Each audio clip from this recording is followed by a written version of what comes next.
Welcome to Dodger Fan Weekly. I'm Adele. And I'm Adele playing Anadel. And we love the Dodgers. Well, it's just Adele this week on Dodger Fan Weekly because Anadel's in Edinburgh, Scotland, and then she's going to New York City. But the next time you see us, it'll be Dodger Fan Weekly, Adele and Anadel.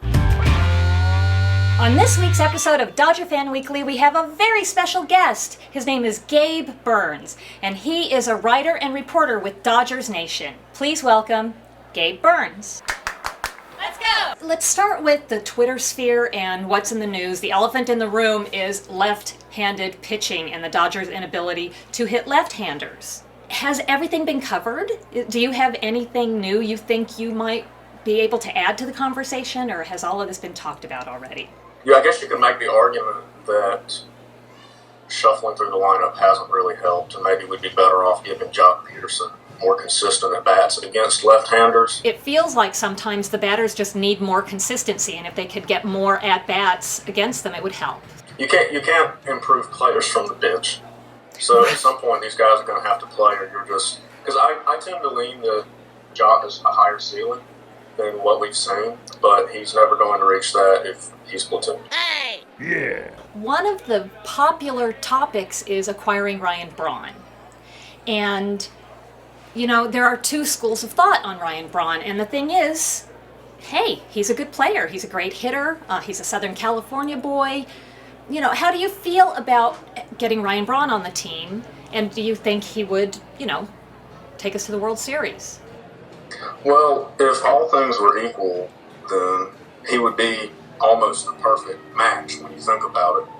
But all things aren't equal, so you have to factor in financial implications, you have to factor in whatever the Dodgers would have to give up, and then you also have the whole character question, which, to me, if you're not comfortable acquiring Ryan Braun because of his character, I completely understand that.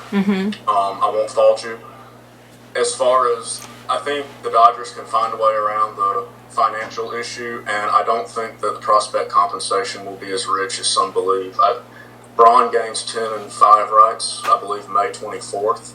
So I think that what we initially heard from John Marazi might have been Milwaukee pushing out information, trying to maybe force somebody's hand as far as trading him goes. And I think what John Heyman heard about the Dodgers having limited interest at this time is more accurate because, again, you have to factor in this offseason. They had months to revisit that trade from last summer, and they didn't.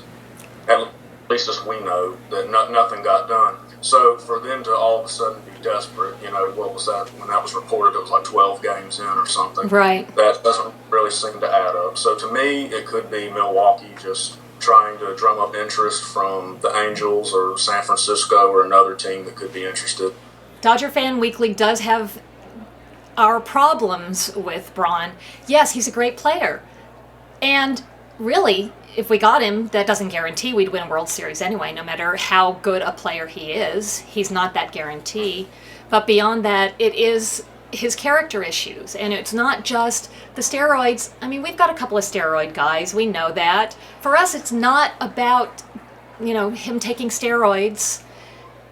You know, he did pay the penalty for taking steroids, but his reaction to the steroids and him trying to blame someone else, almost ruining somebody else's career when he was placing blame, and his righteousness in his denial. And that was, you know, sort of what took us over the edge on Ryan Braun and not wanting him on the team.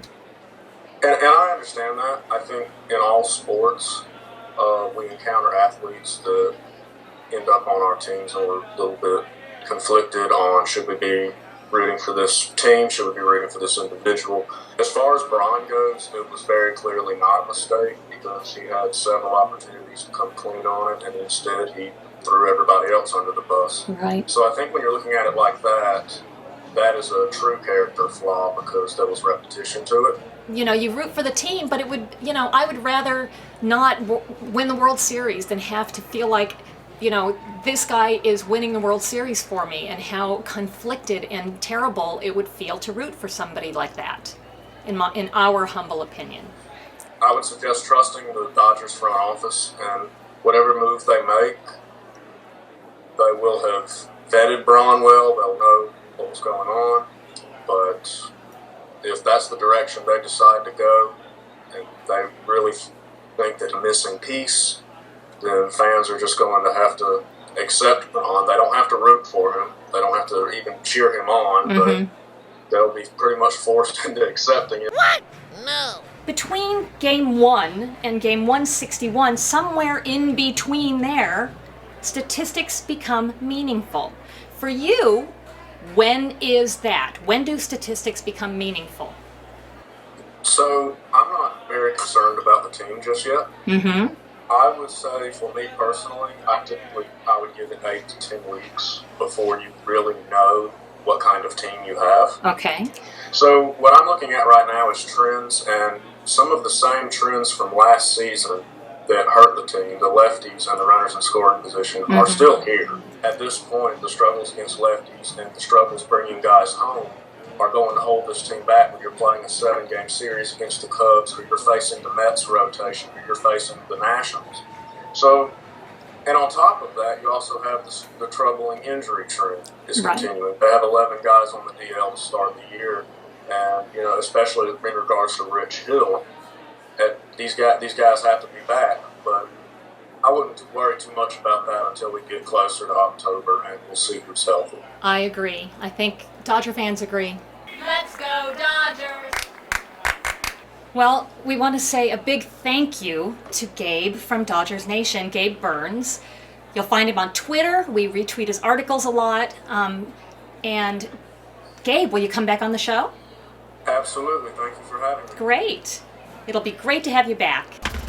The winner of the Clayton Kershaw bobblehead is Tony Marquez. He guessed the correct answer, Willie Mays. He got picked at random, and he's the winner. Congratulations, Tony. The next bobblehead we're going to give away is Babe Ruth. All you have to do is answer this question. Where did Anadel go on her travels? Tweet us your answer at Dodger Fan Weekly. Good luck. See you next time.